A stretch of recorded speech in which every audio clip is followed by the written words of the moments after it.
Hey Anthony, do you like my new shirt? Sure, man. It's cool. Could have been better. What was that? I said it could have been better. You want to fight about Yeah, it? I do. Let's go, chump.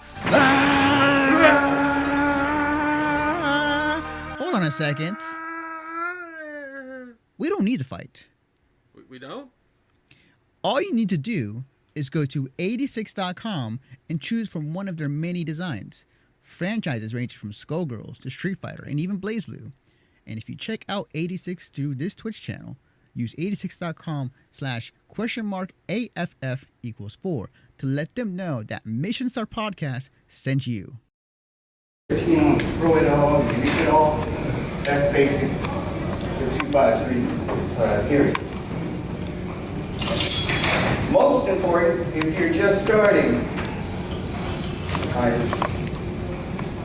I hope you never consider making a full-length feature film on your first time out. Learn the ropes. That way, everyone who's involved, there will be a respect that you can deliver. Again, you start off with 1 minute film, 10-minute films, and you just build up. The biggest thing is that whatever you start, please finish it. I have so many people in my circle who start something and never finish it. For the sake of your cast and crew, just finish it. Doesn't matter how bad it is, just know that your next movie is going to be better because you learn from it. So, to make a short film, this is what you'll need. You'll need a camera, some type of laptop. And I was growing up, that was what our laptops looked like.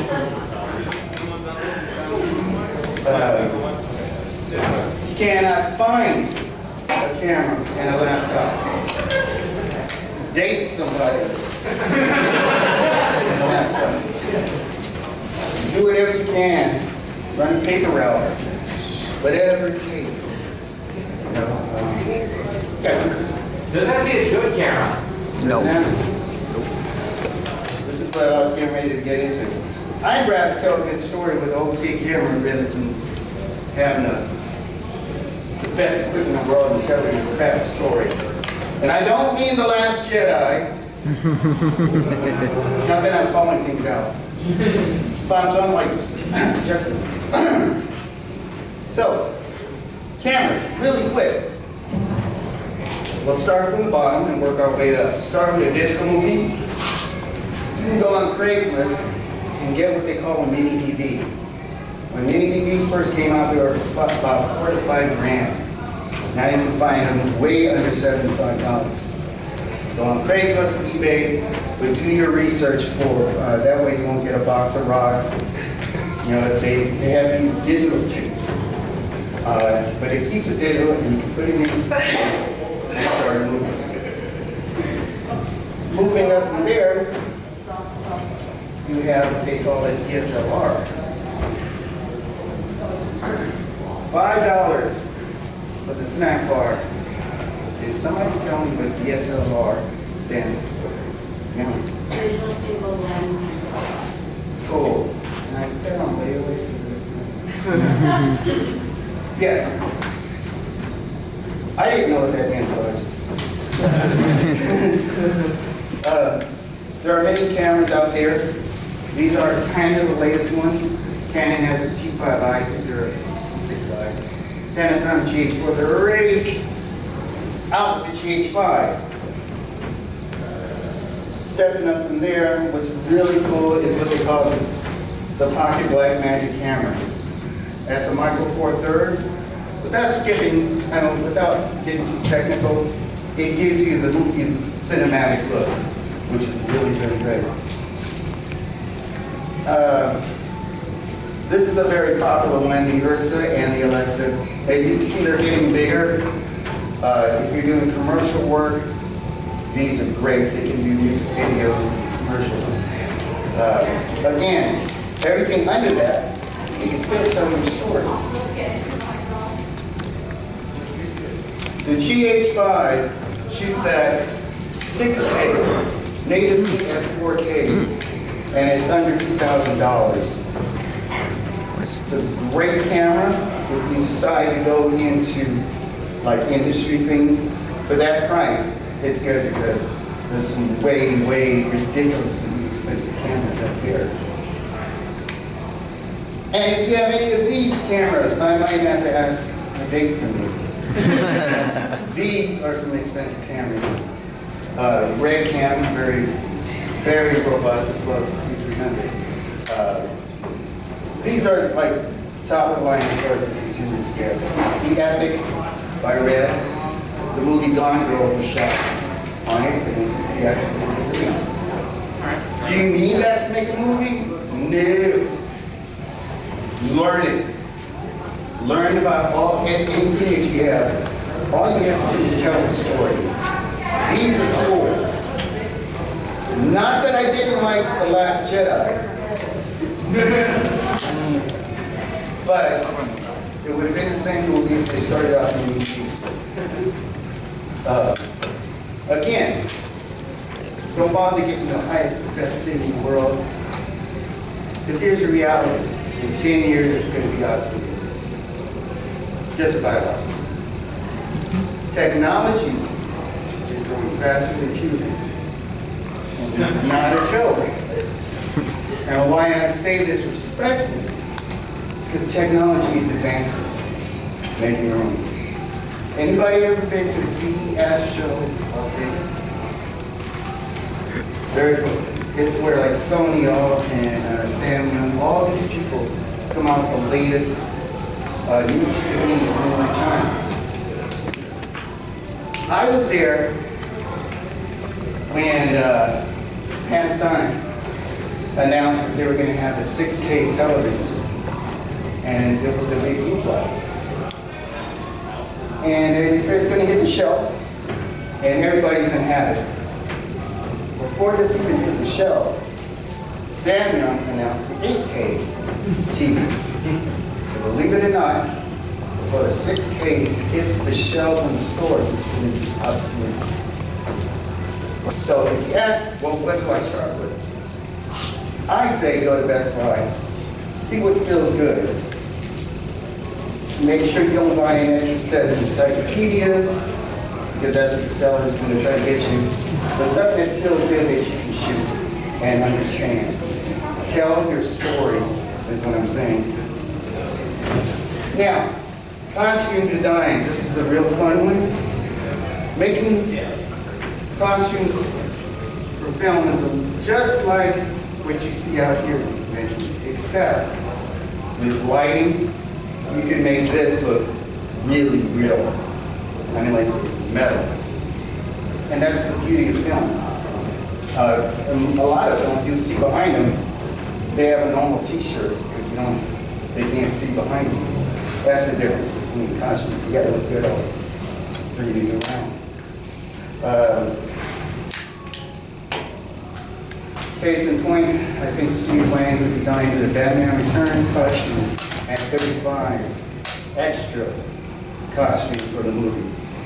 I'm gonna take a stab at it. I think not too many of us have the budgets to make too good costumes. But the thing is, along with the Knott's Berry Hives, all these notes that I've taken at these Halloween shows, what the costumes do, they double reinforce parts that's used, like the knees, the elbows, and everything. Especially if you're going to make an action film. You don't want holes in it. And if you don't have enough money to make it back up, just reinforce it. And since lightweight is such a thing in demand these days, there are various choices out there that you can use to film. And some of you may already know this, so hopefully you guys can concur with me. But a really popular thing is thermoplastics. What we have here is thermoplastics with a heat gun and everything. These look really nice, they look shiny and they're lightweight. The issue is if you wear them out during the summer, let's say like San Diego Con, they'll lose their shape. Hot glue kind of melts, and that kind of gets cumbersome. Luckily, in a controlled environment like a film, you only need it for the takes. Warbler. Oops, I'm sorry. I think the first one was Warbler. This is Wonderflex. We also have Posture. These were more popular for theatrical use.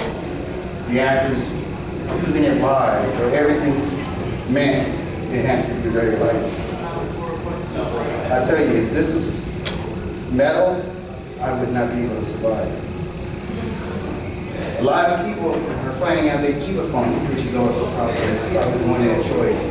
Only because you can rebend it, it's lightweight. But the key is when you're doing costumes for action films, it's good to have breathing holes.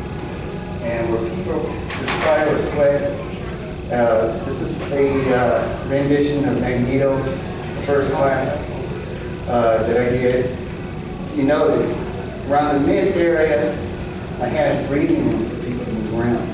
When you listen to the actors to see what they feel, especially when they're moving around and falling, they come in really handy.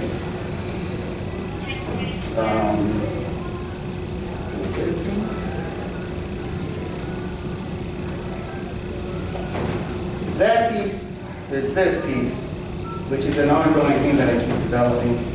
Again, there's a lot of breathing room here. You want that for your actors, and you just need kind of feedback. And if you're working on the costumes, work out a way. Sometimes the black mesh works really good because there's airplanes. The key, basically making costumes, is to exaggerate the subtleness, meaning the details have to stand out to complement the whole composition of what you're doing. Some of you may have seen this. This is at Silicon Valley Comic-Con. These are all basic structures that I've done from scratch. A lot of it is, there's no textbook, so I can feel right through. Making the group was very hard, especially making the facial expressions. And all you have to do is just, it's all research and development. This is something I did after seeing Mad Max. I sort of took a black stormtrooper, black color, and I gave him a fake arm and everything, giving it my own twist. I do not do renditions, which are, and I do renditions which are not replicas. I like to put my own spin on it because I don't get paid to do this. This is a while back. I did a female version of the Black Panther. Again, these are all life size, and these are things that we use to get the stuff from flea markets or the Dollar Tree. This is something I did. There's a funny thing about this.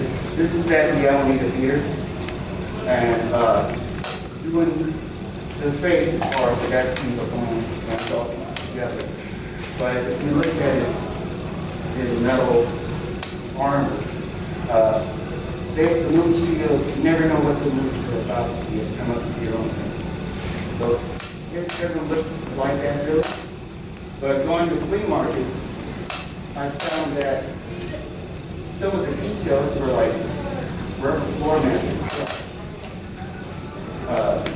You'll find a bunch of hockey pads and a couple of toys that my son will never see again.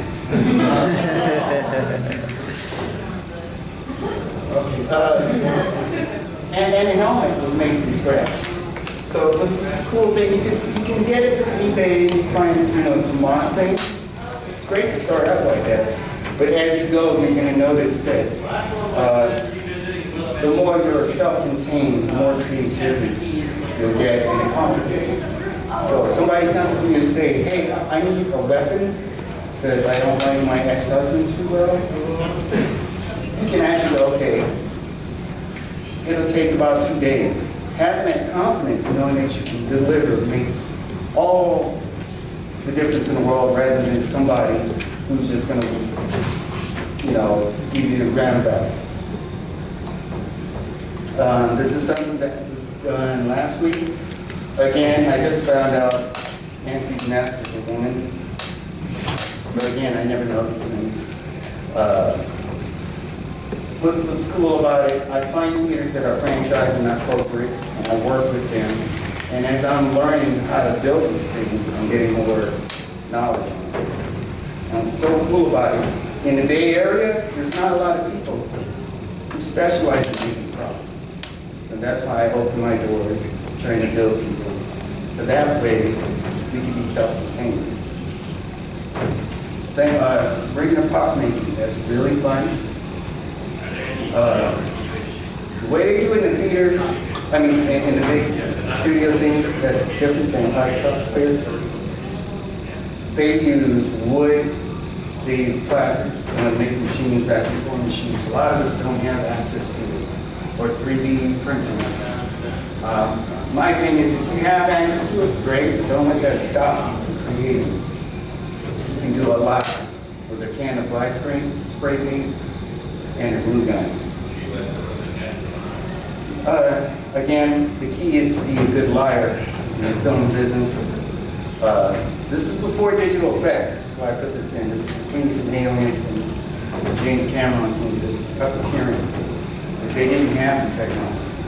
And there's something about practical effects, and you sort of mix it in with digital, to screw everybody up. They'll let go, and they're not thinking they're looking at effects. Has anybody here seen Infinity War? See what? Infinity No War. spoilers. Oh, Thanos looked a lot, how would I say, more impressive than Stephen. I mean, not that I don't like Justice League, I just didn't like Justice League. Speaking of props, this is something I did locally. For a sci-fi movie. Person wanted a gauntlet. This is way before the Russo brothers movie. They wanted to make it an arcade. And what I love about indie people here is that they're so broke, they have to be creative. And I like that. Because money doesn't drive stuff out here. This is something I did for a fair. All this, yeah, just about everything you see there was from the Dollar Tree. The scale of that is huge. I'm not gonna lie, it's not good for outdoors. You know the poster board, the foam board? Everything you see there is poster board. A lot of the structure that's holding it up are like gift wrapping rolls, because it's lightweight. And I just put DJ lights where the engines are and had a loop, an audio loop through the engine. And I had one of my friends on video, acting like he was Batman and looking for this. I'm sorry. But it's a video that's on the loop. So I had him dressed up as Batman. The thing about it is that this is all handmade. And this is stuff that's not ever made by designing. I just turn on the glue gun and just start. And that's what I love about this stuff. This is another thing to use, the bike. That is an Eureka, about 2 vacuum cleaners, PVC pipes, and I think there was something, what do you call those? Bike rack that holds stuff there. You'd be surprised at what you can make out of any product, which I call upcycling, not recycling. It's just making something bigger than what it looks like. Again, this is the Batman that I made, Evie, by Evie. Before I saw the movie, I thought he was going to have kryptonite, so I made my own backstory. If it looks cool, that means I meant to do that. If it doesn't, it's a work in progress. But, I mean, you know how that is.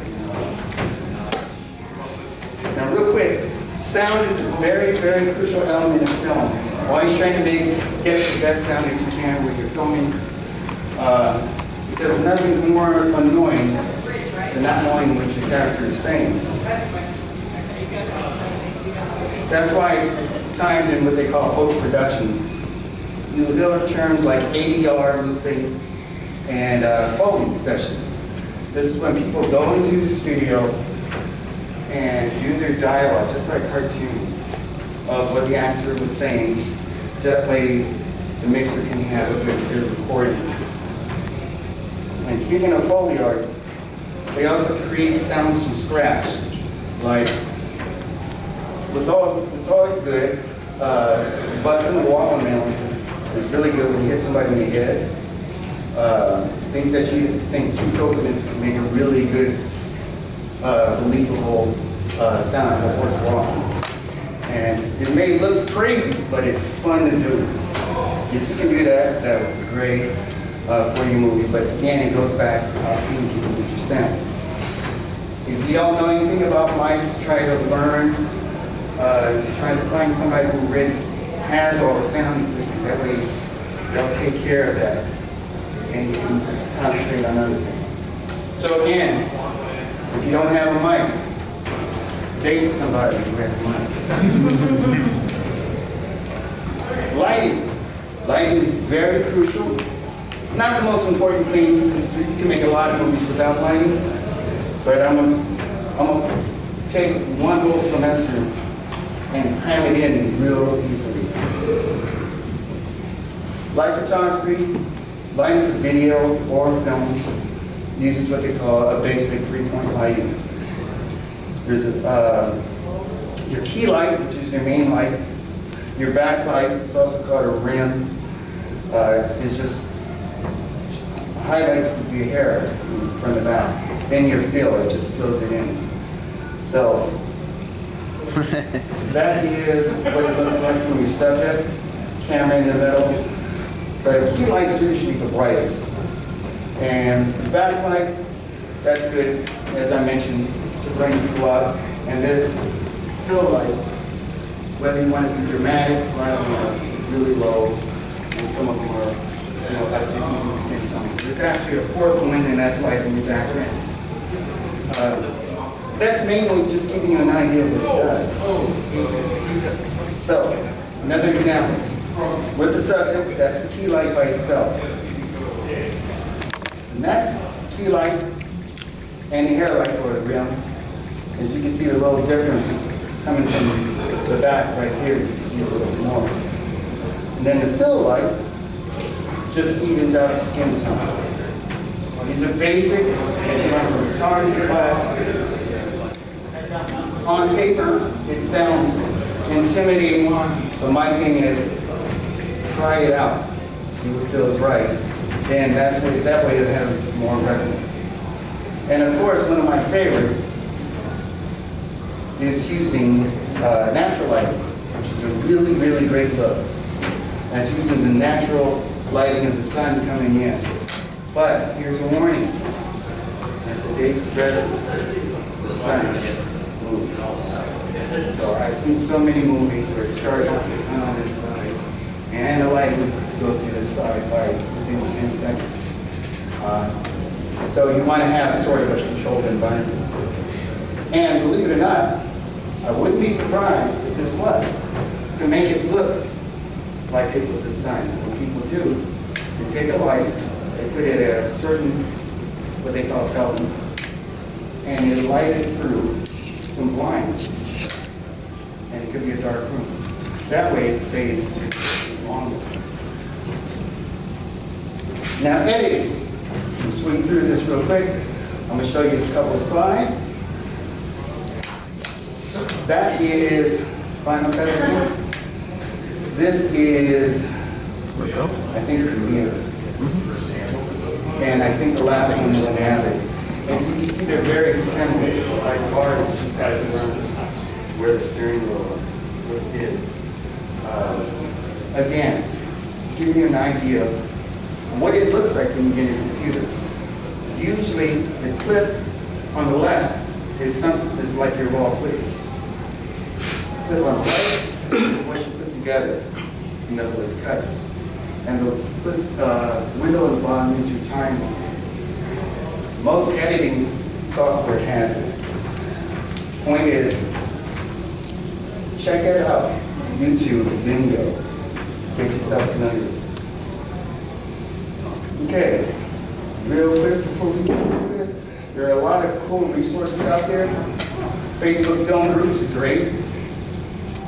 YouTube University, I learned how to cook from there.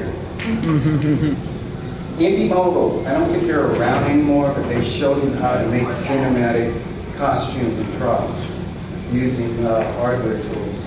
Really, really great place. Cosplay supplies, as I mentioned about film classics, you can get stuff from there. Again, I'm not associated with them, I'm just letting you guys know where to get this stuff. Community colleges, which I realize I misspelled colleges. Anyway, what I mean by community colleges, don't go to film school, you know, like these U.S., you know, the big schools. I don't really want to say don't go, but if you can't afford it, go to community college. And if you decide to get into commercial and industry stuff, then go. But the reason why I'm saying this, like, with all due respect, like the expressions, if you go to school for that, do know that the technology changes.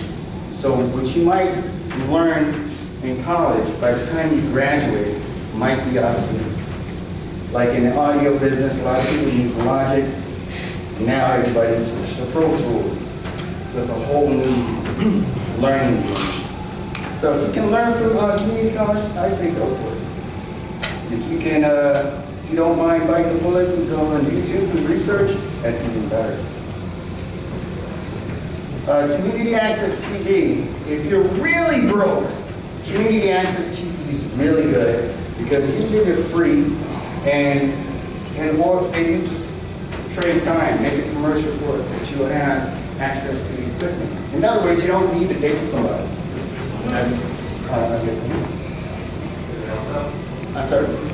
I was joking, like, does it help to date someone? Yeah, because usually you don't have to pay them. Anyway, flea markets, yard sales, they are your friend. Anybody have seen the Beautiful Mind? I just saw the numbers and everything. Yeah. Walk into a flea market and say, hey, I got to make a Boba Fett. All of a sudden, the flower pot that you saw starts to look really attractive. And that's the thing, you got to look good neat.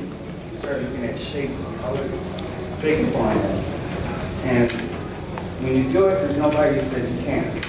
Yard sales, if you're really hard up, people throw away stuff just before garbage comes in, so vacuum cleaners that don't work anymore, you can check them out. Doesn't make you any less, as long as you come up with a product that looks good.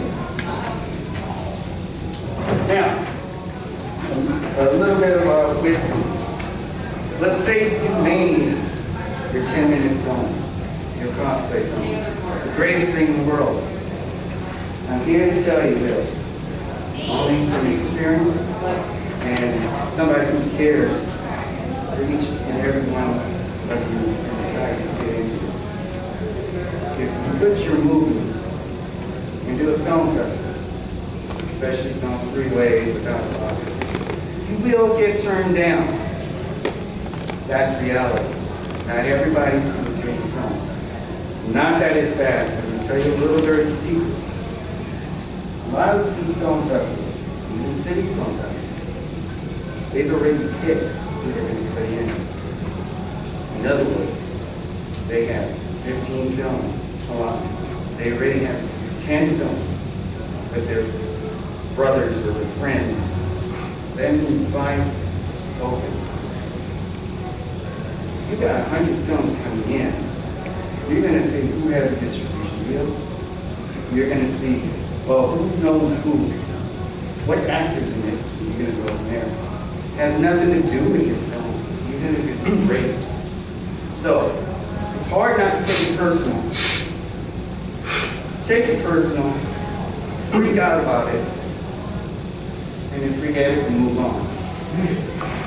The reason why I say this, a lot of people get intimidated, they get turned down, not rejection.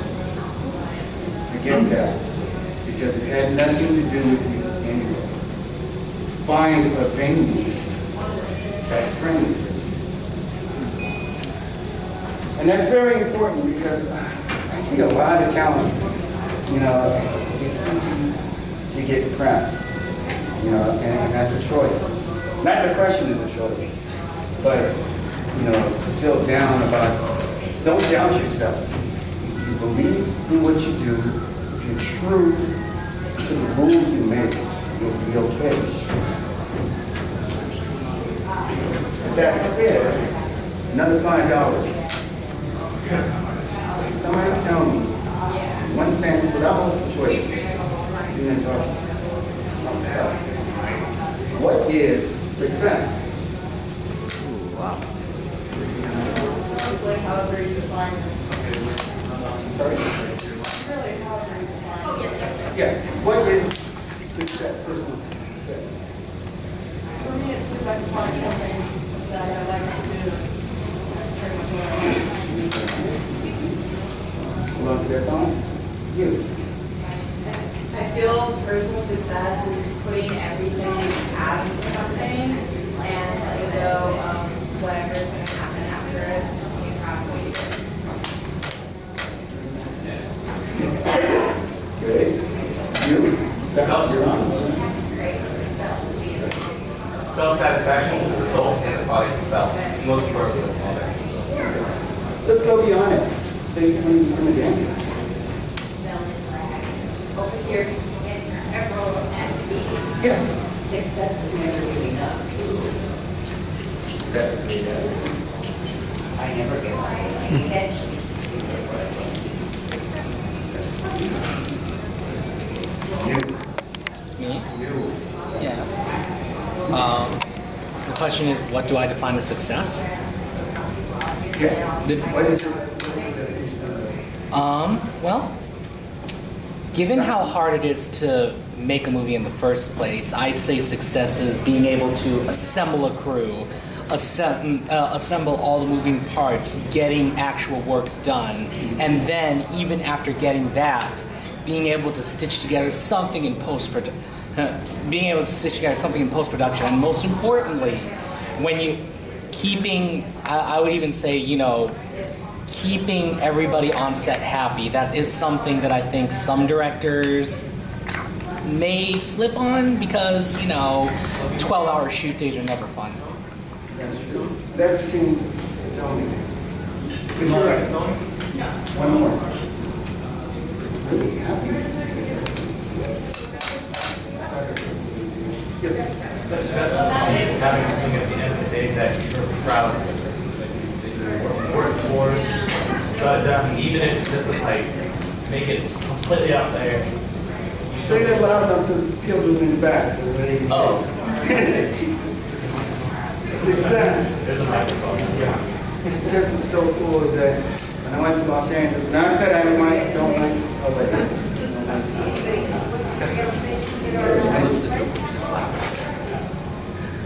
Live in the Bay Area is broke. Unless you're dating somebody who's rich. You got me signal.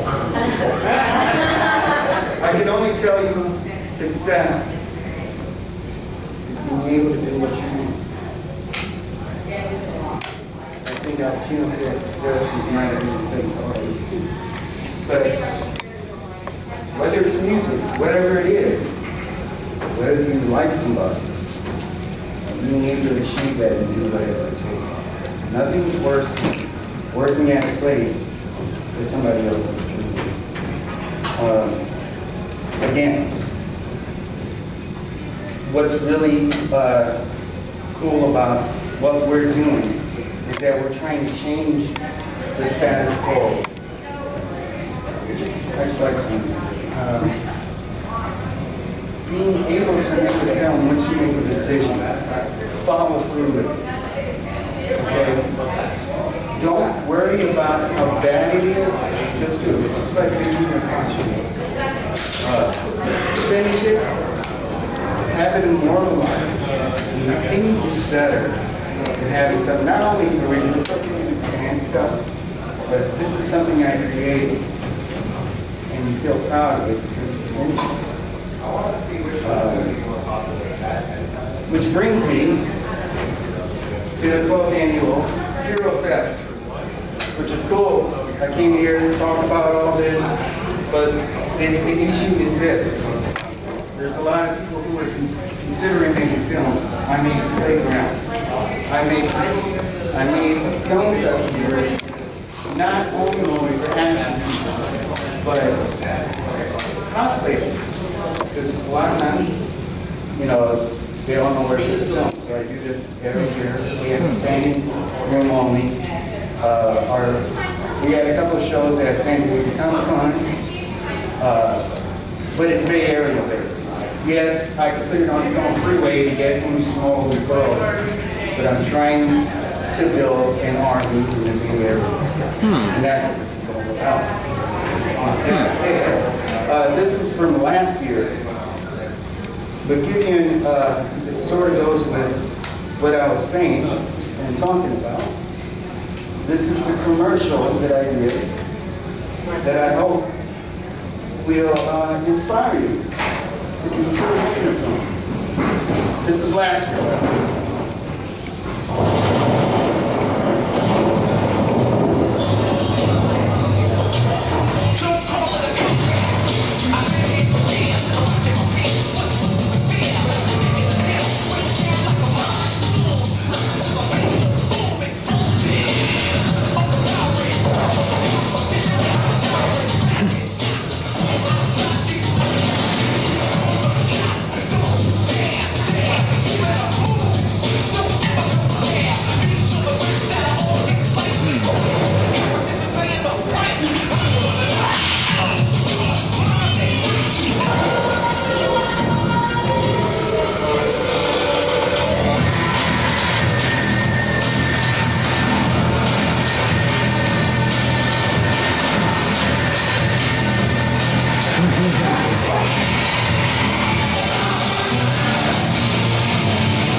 This is giving you an idea of what we're doing.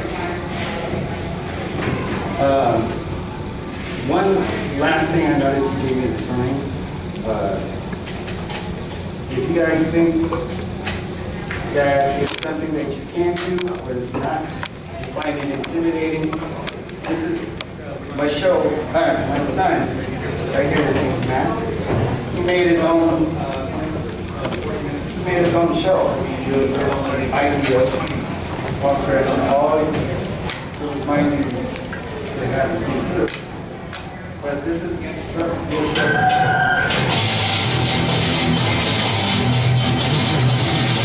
What's up guys, it's Max LTV, and today we're doing our second video.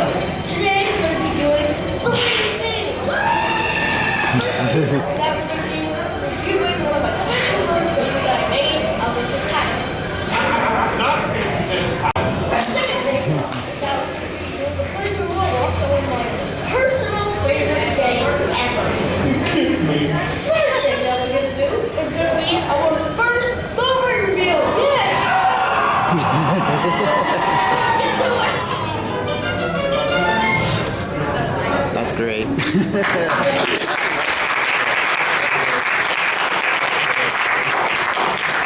I can't take credit on it, but I did help him on his first season, which was Platoon. Yeah. Awesome. I'd like to open this up to Q&A. I know they're going to be kicking us out. But really quick, I have flyers to Cosplay Filmmaking and Hero Fest. Please ask questions. And again, don't be afraid because this is a meeting we have to do. Questions? Yes. You make costumes for people. How do you price when you sell the costumes? Is it based on material and time, or do you like give yourself an hourly rate? That's a very good question. I base it on materials and time. Exactly what you said. For rate, I don't do unless it's incorporated. Those are 80. But the individual, I look at the whole thing. Let's say you wanted to do anything that's something that doesn't hit.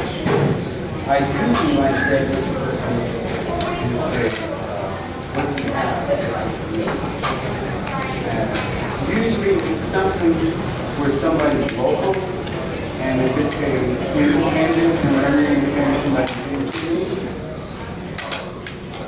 I try to work with them. More likely, I try to educate them. So, if I was to get with somebody, I meet them at one of my offices. I have many offices in the Bay Area.